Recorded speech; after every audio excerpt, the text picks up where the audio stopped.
Presentation of Idaho Reports on Idaho Public Television is made possible through the generous support of the Laura Moore Cunningham Foundation, committed to fulfilling the Moore and Bettis family legacy of building the great state of Idaho.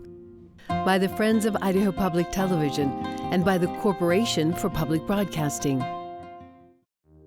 Lawmakers have made a concerted effort over the last several years to return budget surpluses and provide tax relief to Idahoans. But just how much revenue can the legislature cut before it affects the state's ability to fund vital services?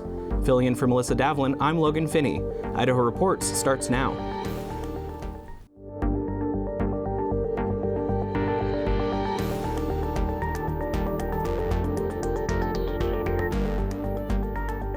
Hello and welcome to Idaho Reports.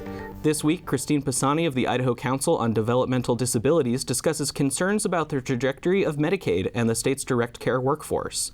Then I dig into tax policy and funding priorities with House Majority Leader Jason Monks and House Minority Leader Ilana Rubel. But first, let's get you caught up on the week. On Thursday, the House passed a bill that would make Idaho's primary method of execution the firing squad, rather than the current method of lethal injection. Idaho has carried out 3 lethal injection executions since 1976. The Idaho Department of Correction also called off the unsuccessful execution of Thomas Creech last year after staff could not establish an IV line to administer the injection. This bill is not about whether Idaho should utilize the death penalty or not. That is already the law. In my view, the firing squad is a more humane way to execute those on death row because it is quick, it is certain. It brings justice for the victims and their families in a more expeditious manner. There will be fewer appellate issues on the courts with the firing squad than with intravenous injection, which is our current primary method, and fewer failed attempts at carrying out the death penalty when it must be carried out. Gerald Pizzuto's death sentence and his conviction was affirmed by the Ninth Circuit on February 6th of 2002. For the last over 2 decades, we have been litigating nothing but the method of execution, with his complaint being that lethal injection, specifically pentobarbital, will cause an adverse effect on him based upon the medications he's receiving and his current health status. Bullets aren't going to interact with medication. We're not going to have that problem. Idaho currently has 9 people on death row. House members approved the bill 58-11 with only 2 Republicans voting against. It moves on to the Senate. The Senate State Affairs Committee advanced a constitutional amendment in a 5-3 vote Friday that would require signatures from every legislative district for an initiative to reach the ballot rather than the current majority of districts.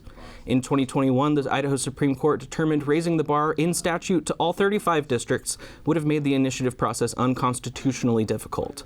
The legislation would have to reach a 2/3 majority in both chambers and earn voters' approval to change the state constitution.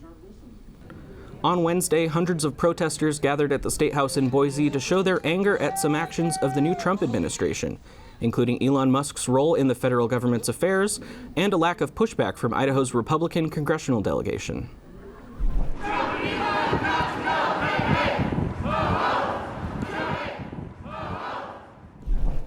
Last week, producer Ruth Brown spoke with the chairman of the House Health and Welfare Committee about possibly eliminating or restructuring Medicaid expansion, which provides health insurance to around 90,000 Idahoans.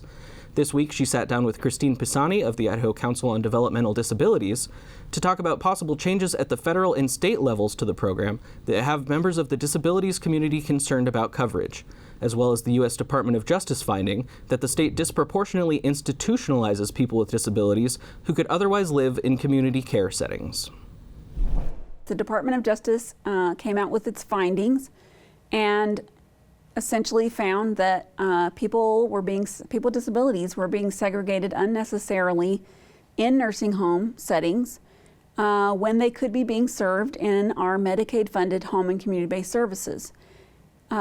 The issue with this is that this is not a new issue. This is an issue that was brought to light in 2023 through the Office of Performance Evaluation's report on the sustainability of the direct support workforce in home and community-based services, which basically said that Medicaid rates are not kept at pace for our service providers to keep, to both recruit and keep our direct support workers.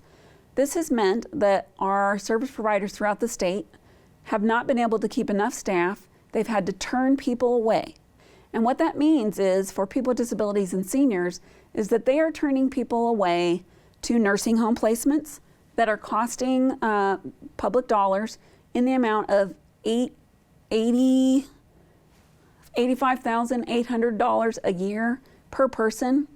And people with disabilities and seniors could be served at a fraction of a cost if they were served in home and community-based services, but the investments have to be made in our home and community-based services in order for that to happen.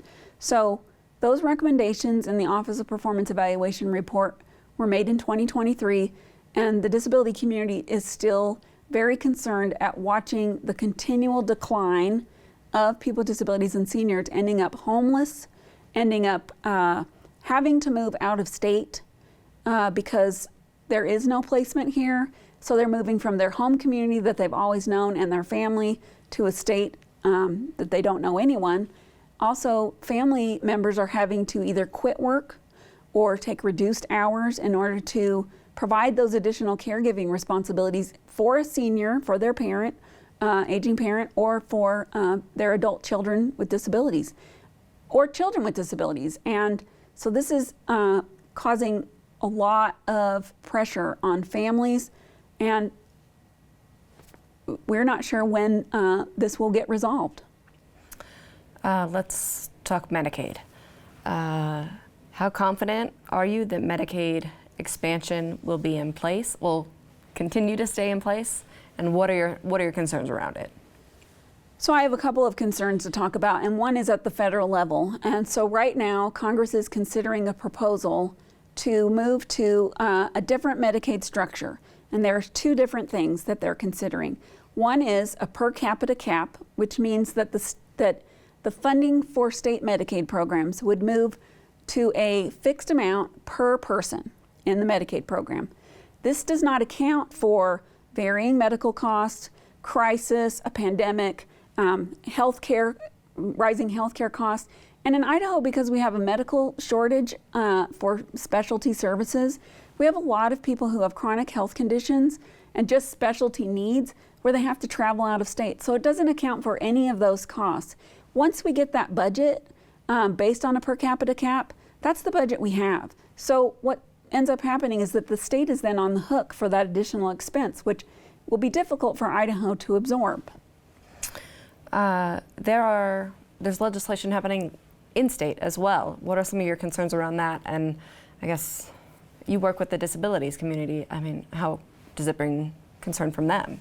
A lot of concern about the discussion of repealing Medicaid expansion, which has to do with our caregivers, our families who have taken reduced hours at work, who are not working because they are caring for that adult family member or their children, because we don't have the direct care workforce to do that. And those people rely on Medicaid expansion. The biggest benefit to people with serious mental illness, which is the majority of people who access Medicaid expansion here in Idaho, are people with serious mental illness. 1 in 3 adults have serious mental illness here in our state. Before we had Medicaid expansion, they had no access to prevention, they had no access to medication, and oftentimes they just became sicker and sicker, and this would also go for people with chronic health conditions, until they were just so sick that sometimes by the time that happened and the County Indigent Fund or the Catastrophic Health Care Fund could pick up any type of help, we were looking at end-of-life issues for so many people. So there was no prevention before Medicaid expansion. So much of this comes back to the direct care workforce shortage. What can the state do? What would you like to see happen to improve that? Well, one other thing to consider is that 25% of our direct care workers in home and community-based services benefit from Medicaid expansion. Because of their low rates. Yeah. So we would like to see, at least on an every other year basis, half of those service providers within our home and community-based services get a cost study. That cost study goes to the legislature, and those rate increases are provided on a biannual basis so that our service providers can keep up with paying people what they're worth, but also investing in really quality training for the direct support workers who do really complex work. They have to be on their feet, thinking all the time, problem solving quickly, and they're dealing with all kinds of things from medical conditions to certain strategies around supporting people who may have complex behavioral challenges. So it's not a job that you can just walk in and do it. There really needs to be some skilled workforce to be able to, what I like to think of as make a person's day the best day possible, which I think is the role of our direct support workers for people with disabilities and seniors. Do you think state lawmakers are hearing the concerns from individuals with disabilities who are crying out? I think there's been a lot of coverage, but for whatever reason, it doesn't seem to be getting through to our legislature about the need to invest in our home and community-based services and figure out a way to really make sure that those rate increases that they do provide, they have been providing. It's just that we have a lot of different providers within our home and community-based service system. So it sometimes can be confusing that, hey, I gave a rate increase last year to that. Why aren't we done talking about this? But there are a number of different providers within our service system. So I think there also needs to be a way to ensure that those rate increases, that a certain amount is actually getting to the direct support worker either through wages or benefits. And also really the need for quality training. And when you say those are the individuals who are helping the disabled person rather than the provider, that's what you're getting at? Correct. Getting the wages the to actual people doing the work doing the work. of supporting people. Okay. Christine Pisani, thank you so much for your time. Thank you. I appreciate it. Thank you very much. On Monday, the House passed a bill to reduce state income taxes to the tune of about $253 million, with Republican leadership hailing it as the largest income tax cut in state history. I sat down with House Minority Leader Ilana Rubel on Thursday and asked for her thoughts. I am deeply concerned about this. I feel it is not fiscally conservative. I feel it is fiscally reckless. When the governor walked into the building on the first day of session, and he is a very fiscally conservative guy, he proposed $100 million in tax cuts this year. The legislature now has a package put forth for $400 million in tax cuts, so 4 times what was proposed in the governor's budget. I just don't think we have the money there, and I don't think we're going to have the money there in upcoming years. I think this is going to put us in a serious pickle in terms of being able to fund our ongoing needs. There's a lot of economic uncertainty in the world right now. Last week we had, the federal spigots cut off. Idaho depends on $5 billion a year in federal funds. If that gets cut off, we're going to have to backfill. We have all kinds of uncertainty regarding trade wars and deportation of our agricultural workforce. There could be all kinds of things happening to us that put us in a position in a year where we are really going to wish we had that $400 million a year coming back, because this is a permanent revenue cut to the state of Idaho. And I think we're going to be in a position in the very near future where this cut is going to leave us unable to meet basic needs, to pay our police, to pay our public school teachers, to repair our roads. I think fiscal conservatism does not just mean cut. I think it means making sure you have enough money in the bank to pay your bills. Well, the state has made efforts in the last couple of years to refill and even grow the rainy day funds in case of an economic downturn. The state made pretty considerable efforts to return surplus tax collections in previous years. Why do you think this is not the right approach when it seems like the state's had enough money on hand? Well, we haven't even set our revenue number for the year. So JFAC, the budget committee, hasn't even figured out what our expected revenue is. So this feels like we're really jumping the gun to be committing to this huge permanent revenue cut before we actually know what our revenue is. We do have money in the rainy day fund, but that's really not intended for ongoing needs. There's $1 billion in there, which seems like a lot, but it's actually a pretty small fraction of the state's annual budget. It is not something that could carry us through year after year of budget shortfalls. It's not something that would allow us to meet the needs of a growing state and to continue funding our public schools, funding law enforcement, funding that on a long-term basis. It's really meant to fix a very short-term gap if there's a sudden crisis that we overcome in the near term. So I don't think those rainy day funds are the answer. We've covered the $253 million income tax cut, which has made it through the House now. Kind of the next prong in House GOP leadership's proposal is increasing the grocery tax credit. What do you make of that proposal? So I support increasing the grocery tax credit, and I support another one that's in the hopper, which is $50 million toward property tax cuts. I think those will help ordinary working people, and funnily enough, those two items add up to the $100 million that the governor proposed. What is not in that budget is this giant, more than $250 million income tax cut. And that's really where I'm having a lot of heartburn. That's by far the biggest piece of the pie. And to me, just as, you know, this is going to sound populist or whatever, but it's concerning to me that we are talking about giving more than 5 times more on this income tax cut, which, by the way, is not what Idahoans have been asking for. They come to me asking for grocery tax cuts, for help on property tax cuts. But when you do an income tax cut specifically, as compared to the other types of cuts, all the money goes to the people at the top. You look at the impact of who's receiving what under this ginormous $253 million income tax cut, it's pretty jarring. You know, your low-income people in the bottom 20% of earnings, are going to get $26. So whoop-de-doo, there's all this talk about like, oh, great, they'll be able to solve all their problems with this $26. That doesn't get you very far. That's, you know, half a tank of gas. It's nothing.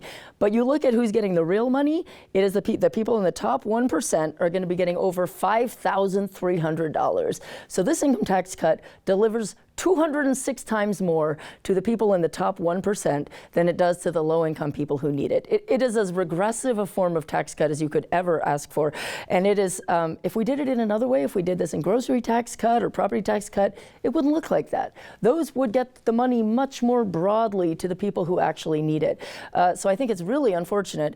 If we had $400 million to spare, which I don't think we do, they have picked the way to dole it out that is the least helpful to the working people of Idaho. It's a giant steak feast for the very wealthiest people in the state, with just crumbs from the table for the people who actually need it.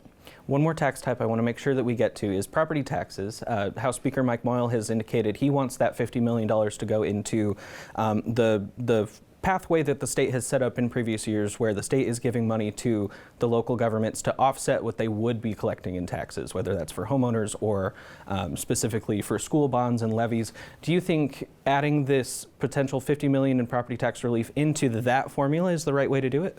Well, no, I don't like that formula at all. That formula was kind of rigged to have winners and losers, and they were very careful in how they set the formula to make sure that Boise schools didn't really benefit from that.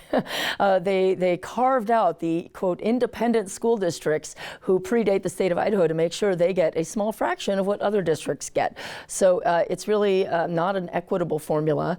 It's certainly not something where the money is ever going to make it to the actual schools. It will help some property taxpayers, but I don't think it's as equitable a formula as I would like to see. But I would like to see some money going into property tax relief. I just don't think that formula is the best way to allocate it. Okay, one final topic for you, the proposed private school tax credit that is making its way through the process. Your caucus has been very opposed to that.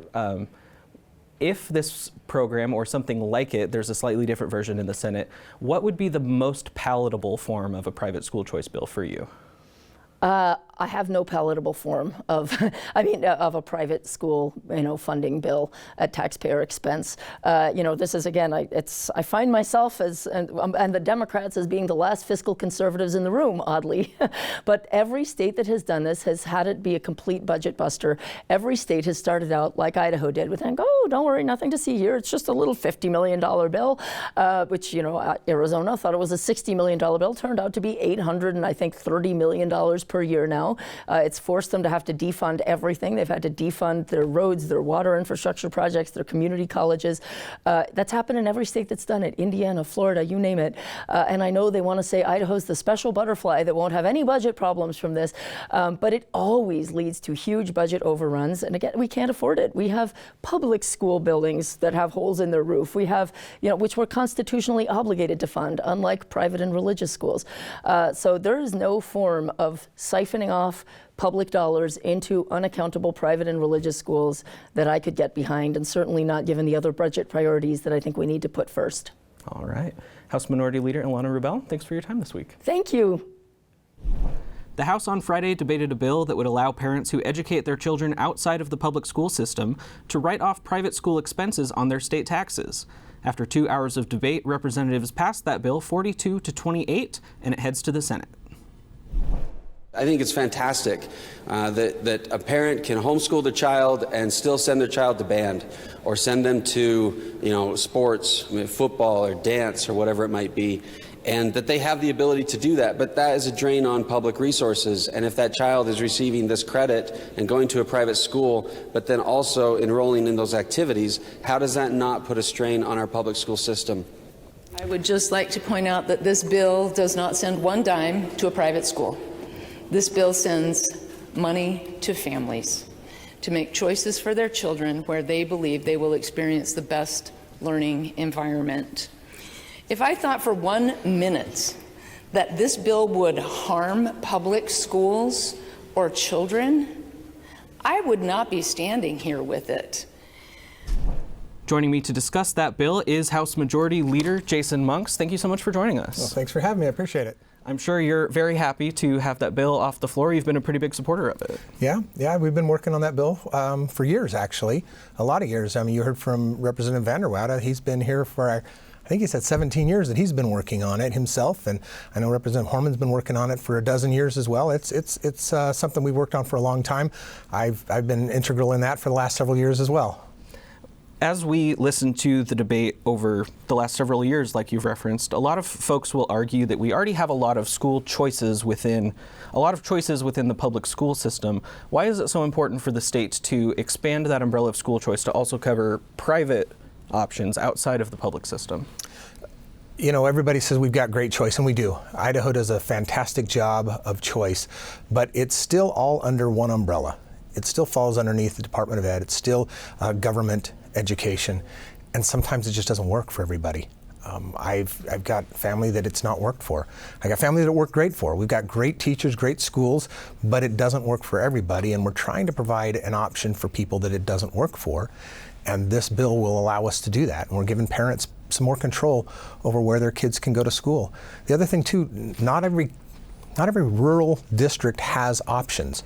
You go to some of these small towns and they have no other option. It is one school there, and that's it. The beauty of this bill is that it reimburses expenses, and so if parents have expenses, they want to try a micropod with a few other families, they can do that, and this bill will allow them those choices. So I think it's important that we always look at it in this lens of rural, urban, and it will only work for urban. Actually, this works beautifully for the rural districts as well. Another criticism that we've heard is folks characterizing this program as wealth redistribution. They say that folks are getting other people's tax money back. This is structured as a refundable credit that's reimbursing parents for their expenses, but if those parents don't have any tax liability that they would owe to the state and they are getting money back to cover those expenses, is that not the government paying for what these parents are taking advantage of? We pay roughly $10,000 per kid to be educated within the public school system. If we take a fraction of that and give it to parents to another option, it actually saves the state money. But I find it a little disingenuous from a lot of the people that are complaining about redistribution of wealth. Were the biggest advocates for the launch program, which was nothing more than redistribution of wealth using their criteria. Some of the same advocates wanted to increase the deduction for income for child care that we passed a couple years ago. The farmers that get so much benefits from not paying any taxes on their combines or anything else that they're purchasing, and yet I found it a little disingenuous that they're complaining about redistribution of wealth when they're the beneficiaries of a lot of redistribution back from the city and from the state, I guess, not from the city. We'll move on to another issue, which is a bill the House has passed as well. This is the what you guys are calling the largest income tax cut in state history, $253 million. Tell me about that bill and why that amount is the right amount. We've heard some concerns. The governor said we had room for $100 million. You guys, Speaker Moyle specifically says we want to do 4 times that. Tell me why. Well, we always want to cut more taxes. We'd love to cut it even further than that. I think this is a responsible cut right now. It is an ongoing cut, which is great, which means next year the total will be $500 million. In 4 years, it's $1 billion in savings to the state. One of the things that I think is frustrating when we hear that we don't have the money to do that, we have all the money that we need to do our programs, as evidenced by the fact that we have surpluses every year. We need to give this money back to the individuals, back to the people who are paying these taxes. I would much rather have the money in their hands than in the government's hands. We will spend it. And that's not a dig on the folks in our appropriations committee. That's their job, though. They will spend every penny that is in the coffers. I would rather give it back to the people and let them spend it. And I think we always look at this in a static environment. We say, well, it's $250 million that we don't have now. We're going to get this amount back and more. Economies that have great tax policy thrive and generate more revenue. And that's what we forget. And oftentimes, every time taxes have been cut significantly, you've seen growth. We'll get more money back on the back end of this from a state, and we'll have more money for education, more money for transportation if we have lower taxes. One of those revenue streams that's been growing has been sales tax collections. Specifically, online sales tax collections are pushed into a property tax relief system. You guys are planning to invest more in some property tax relief, right? And Yep. To be clear, the state doesn't collect property taxes, but you guys do send some local governments back some money to cover what they are collecting. Correct. We've you've been trained well, I guess, by us. We always got me. I know he's good at that. We send a lot of money back to the locals in the local taxing districts from sales tax. I think it's about 12% of all sales tax collected goes back to the locals. And you know, we're not the ones setting these budgets, but yet the property taxes are rising and the people want us to do something about it. And so we figured that there's several ways that we can do it. We can pay off the local levies from bonds and levies. Well, we can do it that way, and that's the best way, I think, to do it, because we do have a constitutional responsibility to fund education. And about a third of your taxes locally go to bonds and levies for schools. So if we're going to invest anywhere with state dollars in the locals, I would rather it go to that particular process. And so the more money we put into our formula that we generated in House Bill 292, the more we get property tax relief. And at the same time, when we're paying off those property taxes, we're generating some revenue streams for local school districts to be able to do some facility maintenance as well. So the more money we put in there, the more money that comes out of the bottom and allows them to be able to build the schools and fix the roofs and whatever problems they need, they can do that. The formula for distributions for sales taxes it's lengthy. It's about 6 pages. I've read it many times. The money at the end goes through that formula. Why is that the place to be doing it rather than send that revenue to the local governments at the head of the formula? My question is, rather than paying off bonds and levies, would the local governments not have to do those bonds and levies if they were getting more from the state? Well, you know, that's a fair question.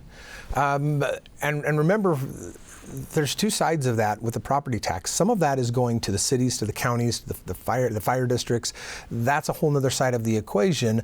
The school administration or the school district, they don't get those sales tax directly. They get property tax monies.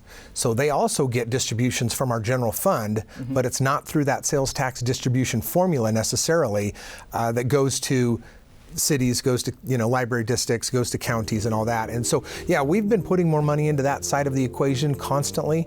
Even last year, I think, when we had a reduction in students. We are have to leave it there, but we'll keep an eye on these bills as they move forward. Representative Jason Monks, thank you so much for your time. Thank you much.